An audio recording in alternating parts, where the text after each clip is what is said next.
क्या आपने कभी ऐसे हथियार के बारे में सुना है जिसे देखकर दुश्मन पहली गोली चलने से पहले ही हार मान ले? मिलिए वॉरवुल्फ ट्रैबुशे से, जिसे इतिहास का सबसे बड़ा ट्रैबुशे माना जाता है। इसकी ऊंचाई लगभग 95 फीट और वजन करीब 130 टन था। ये 400 पाउंड से भी भारी पत्थरों को दूर तक फेंक सकता था।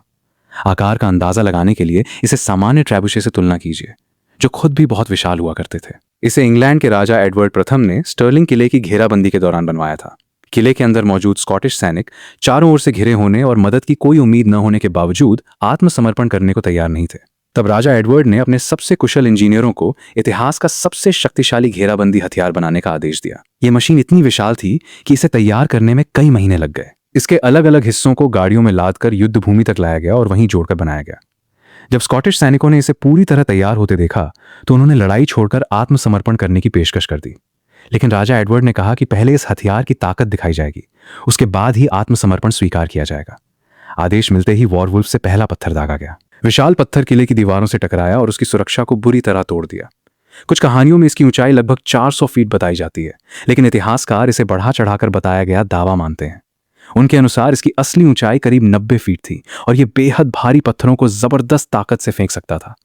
यह सिर्फ एक हथियार नहीं, बल्कि दुश्मनों के मन में डर पैदा करने का सबसे बड़ा साधन भी था। कई लोग मानते हैं कि बाद में जर्मनों को भी दुश्मनों को डराने के लिए विशाल हथियार बनाने की प्रेरणा इसी तरह के विचारों से मिली। ऐसा ही एक विशाल जर्मन हथियार था श्वेरर गुस्ताव, जिसे दुनिया की सबसे बड़ी तोप माना जाता है। 1930 के दशक के आखिर में एडोल्फ हिटलर के सामने एक बड़ी समस्या थी।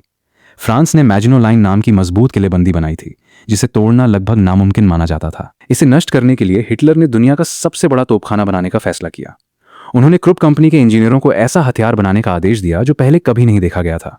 उन्होंने एक विशाल रेलवे गन बनाई जो कई टन वजनी गोले दाग सकती थी। इसी तरह श्वेरर गुस्ताव का जन्म हुआ। इसकी लंबाई लगभग 155 फीट, ऊंचाई 38 फीट और वजन करीब 1350 टन था। अगर इसकी तुलना एक सामान्य तोप और एक बड़े टैंकर ट्रक से करें तो इसका आकार अविश्वसनीय लगता है। लेकिन दिलचस्प बात यह रही कि जब तक ये पूरी तरह तैयार हुई, तब तक जर्मनी फ्रांस की मैजिनो लाइन को दूसरी रणनीति अपनाकर पार कर चुका था। फिर भी इस तोप का इस्तेमाल 1942 में सेवास्तोपोल की घेराबंदी के दौरान किया गया। इसके गोले 60 टन तक भारी और लगभग 15 फीट लंबे होते थे। ये इतिहास में बनाए गए सबसे बड़े तोप के गोले भी माने जाते हैं। इनकी मारक दूरी लगभग 23 से 29 मील थी। इतनी दूरी से दागे गए ये गोले उस समय किसी भी मजबूत कंक्रीट बंकर या किलेबंदी को आसानी से भेद सकते थे। क्या आप जानते हैं कि श्वेरर गुस्ताव इतनी विशाल थी कि इसे चलाने के लिए खास रेलवे ट्रैक बिछाने पड़ते थे। निशाना बदलने के लिए घुमावदार रेलवे ट्रैक भी बनाए जाते थे। इसे पूरी तरह तैयार करने में कई दिन लग जाते थे। करीब 2000 लोग, जिनमें इंजीनियर, सैनिक और सहायक दल शामिल थे, इसे और इसके ट्रैक को जोड़ने का काम करते थे। ये 1 घंटे में केवल कुछ ही गोले दाग सकती थी। इसकी रफ्तार भी बहुत धीमी थी, इसलिए ये हवाई हमलों का आसान निशाना बन जाती थी।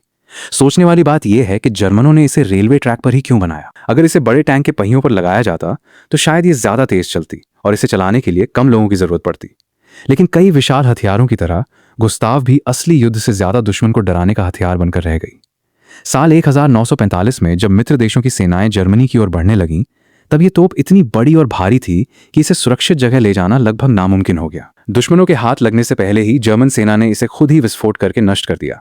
इसे आउरबाख के पास उड़ाया गया, जहां बाद में इसके मलबे के कुछ हिस्से मिले। अब बात करते हैं जापान की सबसे लंबी तलवार नोरामित्सु ओदाची की। इसकी कुल लंबाई लगभग 12.4 फीट थी, जबकि केवल ब्लेड ही 60.3 फीट लंबा था। ये एक सामान्य जापानी तलवार से लगभग 3 गुना लंबी थी। इतनी बड़ी होने के कारण इतिहासकार मानते हैं कि इसका इस्तेमाल युद्ध में नहीं, बल्कि धार्मिक समारोह या भेंट के रूप में किया जाता था। लेकिन अगर कल्पना करें कि इसे कोई योद्धा चलाता तो उसकी लंबाई लगभग 6 मीटर होनी चाहिए थी, यानी लगभग एक पूरी तरह बड़े हो चुके जिराफ जितनी।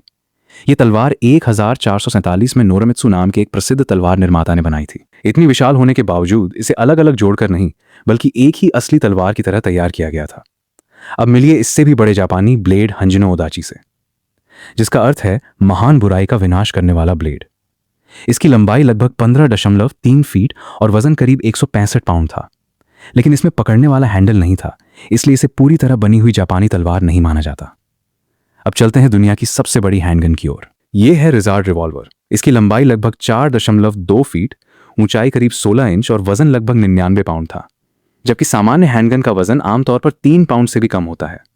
यह रेमिंगटन 1858 न्यू मॉडल आर्मी की एक विशाल प्रतिकृति थी, लेकिन इसमें साधारण गोलियों की जगह 28 मिलीमीटर का प्रोजेक्टाइल इस्तेमाल होता था, जो आकार में हैंडगन की गोली से ज्यादा एक छोटी तोप के गोले जैसा था। इतनी भारी होने के कारण इसे चलाने के लिए मेज या मजबूत सहारे पर रखना पड़ता था। इसे रूसार टोबीज ने एक काम करने वाले प्रदर्शन मॉडल के रूप में बनाया था, न कि असली युद्ध के लिए। अब बात करते हैं सरिस्सा भाले की। जरा सोचिए, आपके सामने भालों की इतनी लंबी दीवार हो कि आप सैनिकों तक पहुंच ही न सकें। यही था सरिस्सा। इसका इस्तेमाल सिकंदर महान की सेना करती थी। इसकी लंबाई लगभग 18 से 22 फीट होती थी, यानी एक छोटे पेड़ या बड़े जिराफ जितनी। इतने लंबे भाले को दूर तक ले जाना आसान नहीं था, इसलिए इसे अक्सर दो हिस्सों में बनाया जाता था, जिन्हें बीच में धातु की एक मजबूत जोड़ से जोड़ा जाता था। इससे यात्रा के दौरान इसे अलग करके ले जाना आसान हो जाता था। युद्ध में सैनिक इसे दोनों हाथों से पकड़ते थे। इस वजह से वे बड़े ढाल का इस्तेमाल नहीं कर सकते थे, इसलिए वे छोटे ढाल रखते थे और मकदूनियाई फेलैंक्स नाम की सघन युद्ध संरचना में खड़े होते थे। जब पूरी पंक्ति आगे बढ़ती थी तो पहली 5 कतारों के सैनिक अपने सरिस्सा भाले एक साथ आगे कर देते थे।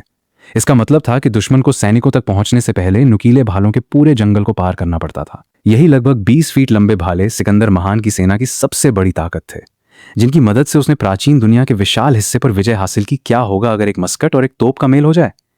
मिलिए डच वॉल गन से, जिसे दुनिया की सबसे बड़ी मस्कट माना जाता है। ये इतनी ताकतवर थी कि कोई सैनिक इसे हाथ में उठाकर नहीं चला सकता था, लेकिन ये तोप जितनी बड़ी भी नहीं थी। यानी ये मस्कट और तोप दोनों के बीच की एक अनोखी हथियार थी। इसकी लंबाई लगभग 60.9 फीट और वजन 66 पाउंड तक था। इसे हाथ में पकड़कर नहीं चलाया जाता था, बल्कि इसे किले की दीवार पर मजबूती से लगाया जाता था या जहाज के किनारे बांध दिया जाता था। इसका इस्तेमाल 17वीं और 18वीं सदी में डच लोगों ने किया। इसे अक्सर किलों की दीवारों पर लगाया जाता था, इसलिए इसका नाम डच वॉल गन पड़ा। यह सामान्य मस्कट की तुलना में कहीं बड़े आकार की गोलियां चलाती थीं, जिससे इसकी मारक, दूरी, ताकत और विनाश करने की क्षमता कई गुना बढ़ जाती थी। दुनिया की सबसे बड़ी मस्कट की दौड़ में एक और नाम आता है। यह है चीन की जिंगाल गन। इसका आकार भी लगभग डच वॉल गन जितना ही था। हालांकि कुछ लोग दावा करते हैं कि यह उससे भी बड़ी थी। यह भी लगभग उसी तरह काम करती थी। इसे किलों पर लगाया जाता था और यह बड़े आकार की गोलियां दागती थीं। इसे चलाने के लिए अक्सर 2 लोगों की जरूरत पड़ती थी। एक निशाना लगाता था और दूसरा गोली चलाने के साथ साथ इसके तेज झटके को संभालता था। ये थी दुनिया की सबसे बड़ी और वास्तव में इस्तेमाल होने वाली मस्कट। अब बात करते हैं एक ऐसे हथियार की जिसमें व्यवहारिकता की कोई सीमा नहीं थी। मिलिए बिगर्नी से। यह दुनिया की सबसे बड़ी काम करने वाली राइफल है। इसकी लंबाई लगभग 34 फीट और वजन 400 पाउंड से भी ज्यादा है। और हाँ, ये सच में गोली चला सकती है। परीक्षण के दौरान इससे डक्ट टेप में लिपटा हुआ एक पत्थर करीब 2.5 मील दूर एक मकई के खेत में जा गिरा।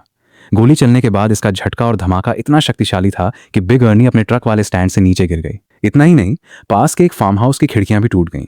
इसे 1996 में मुरान आयरन वर्क्स ने बनाया था और 2008 में इसे गिनीज वर्ल्ड रिकॉर्ड्स ने दुनिया की सबसे बड़ी काम करने वाली राइफल का खिताब दिया। आज भी यह रिकॉर्ड उसी के नाम है। इसे इश्पेमिंग, मिशिगन के एक पर्यटन स्थल पर रखा गया है। हालांकि बाद में मिनेसोटा में एरी लीलो ने 36 फीट लंबी एक और विशाल लिवर एक्शन राइफल बनाई, लेकिन उसका परीक्षण नहीं किया गया। इसलिए सबसे बड़ी काम करने वाली राइफल का रिकॉर्ड आज भी बिग अर्नी के नाम ही है। अब बात करते हैं दुनिया की सबसे बड़ी व्यवहारिक तलवार ज़्वाइहैंडर की। जर्मन भाषा में ज़्वाइहैंडर का मतलब होता है 2 हाथों से चलने वाली तलवार। ये नाम इसलिए पड़ा क्योंकि इसका आकार और वजन इतना ज्यादा था कि इसे दोनों हाथों से पकड़कर ही चलाया जा सकता था। एक सामान्य ज़्वाइहैंडर की लंबाई लगभग 5 से 7.3 फीट होती थी, जबकि कुछ समारोहों के लिए बनाई गई तलवारें इससे भी लंबी होती थीं। इसका इस्तेमाल 15वीं और 16वीं सदी में जर्मनी के खास भाड़े के सैनिक करते थे। इन सैनिकों को डॉपेलजोल्डनर कहा जाता था, जिसका अर्थ है दोगुना वेतन पाने वाले सैनिक। उन्हें सबसे आगे की पंक्ति में लड़ने के लिए अतिरिक्त भुगतान किया जाता था। इस विशाल तलवार का मुख्य काम दुश्मन के लंबे भालों को हटाना या काटना था, ताकि दुश्मन की घनी युद्ध पंक्ति में रास्ता बनाया जा सके। कई ज़्वाइहैंडर तलवारों के ब्लेड के निचले हिस्से में खास पैरिंग हुक भी लगे होते थे, जो दुश्मन के हथियार को रोकने और नियंत्रण में लेने में मदद करते थे। ये हुक युद्ध के दौरान दुश्मन के हथियारों को पकड़ने या उन पर नियंत्रण पाने में मदद करते थे। इतनी बड़ी होने के बावजूद असली ज़्वाइहैंडर तलवार का वजन आमतौर पर केवल 4 से 10 पाउंड होता था। यही वजह थी कि अच्छी ट्रेनिंग पाने वाले मजबूत सैनिक इसे आसानी से चला सकते थे। इनमें से कई तलवारें सचमुच युद्ध में इस्तेमाल होती थीं, लेकिन कुछ बेहद विशाल ज़्वाइहैंडर केवल समारोहों और प्रदर्शन के लिए बनाई गई थीं। अब अगर युद्ध में इस्तेमाल होने की बात को छोड़ दें तो आगे आने वाली तलवारें इतनी विशाल हैं कि वे हथियार कम और स्मारक ज्यादा लगती हैं। तीसरे स्थान पर है वियाटा गोर तलवार। इसकी लंबाई लगभग 10.5 फीट और वजन करीब 71 पाउंड है। दूसरे स्थान पर है फुजीरा तलवार, जिसकी अविश्वसनीय लंबाई लगभग 49 फीट है। और पहले स्थान पर है दुनिया की सबसे बड़ी तलवार अमृतसर तलवार। ये पूरी तरह स्टेनलेस स्टील से बनी है। इसकी लंबाई लगभग 148 फीट है, यानी लगभग 10 मंजिला इमारत जितनी ऊंची, और इसका वजन करीब 58 टन है। अब बात करते हैं जार कैनन की। इसे इतिहास के सबसे बड़े छलावे वाले हथियारों में से एक माना जाता है। इसे दुश्मनों को नष्ट करने के लिए नहीं, बल्कि उन्हें डराने के लिए बनाया गया था। यह इतिहास की सबसे बड़ी युद्ध तोप मानी जाती है। इसका वजन लगभग 40 टन है, लंबाई करीब 6 मीटर है और इसकी बैरल का व्यास 890 मिलीमीटर है, यानी लगभग 35 इंच के ट्रक के टायर जितना। इसे रूस के शासक फ्योदोर प्रथम के आदेश पर बनवाया गया था। इसका उद्देश्य युद्ध लड़ना नहीं, बल्कि दुनिया को अपनी ताकत दिखाना था। उस समय कई देश सबसे बड़े और सबसे डरावने हथियार बनाने की होड़ में लगे हुए थे, ताकि दुश्मनों के मन में पहले से ही डर बैठ जाए। इसके पास रखे विशाल तोप के गोले बाद में केवल दिखावे के लिए जोड़े गए थे। असल में वे इतने बड़े हैं कि इस तोप की बैरल में फिट ही नहीं हो सकते। ये तोप एक बड़ा गोला दागने के लिए नहीं बनाई गई थी, बल्कि इसे कई बड़े छर्रे एक साथ दागने के लिए बनाया गया था। यानी ये एक विशाल शॉटगन की तरह काम करती थी। ऐसा कोई पक्का सबूत नहीं है कि इसका कभी असली युद्ध में इस्तेमाल हुआ हो, लेकिन बैरल के अंदर मौजूद निशान बताते हैं कि इसे कम से कम एक बार परीक्षण या किसी समारोह के दौरान जरूर चलाया गया था। आज ये मॉस्को क्रेमलिन में पर्यटकों के आकर्षण का केंद्र बनी हुई है। जिस गाड़ी पर यह रखी है वो भी असली नहीं, बल्कि बाद में बनाई गई प्रतिकृति है।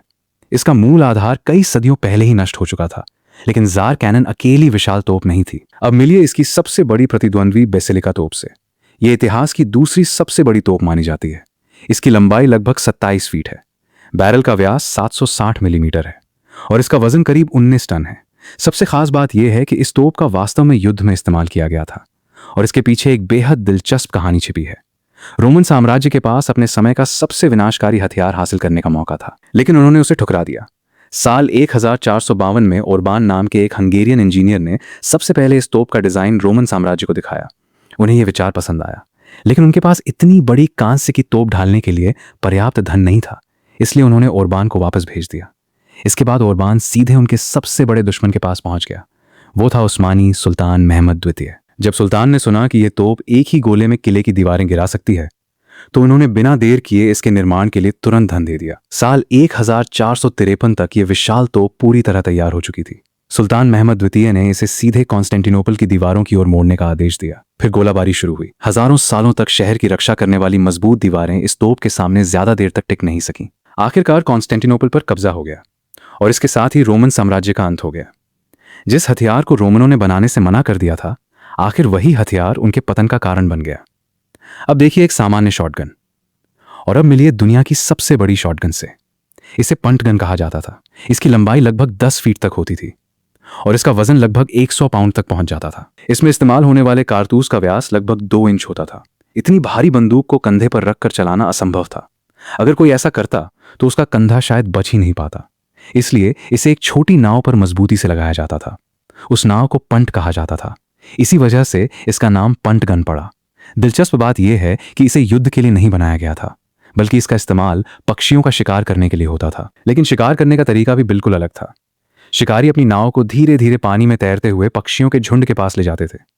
जब वे काफी करीब पहुंच जाते तो एक ही बार में गोली चला देते। सिर्फ एक फायर में 30 से 50 पक्षी, और कभी कभी उससे भी ज्यादा, मारे जाते थे। हर पंट गन अलग होती थी।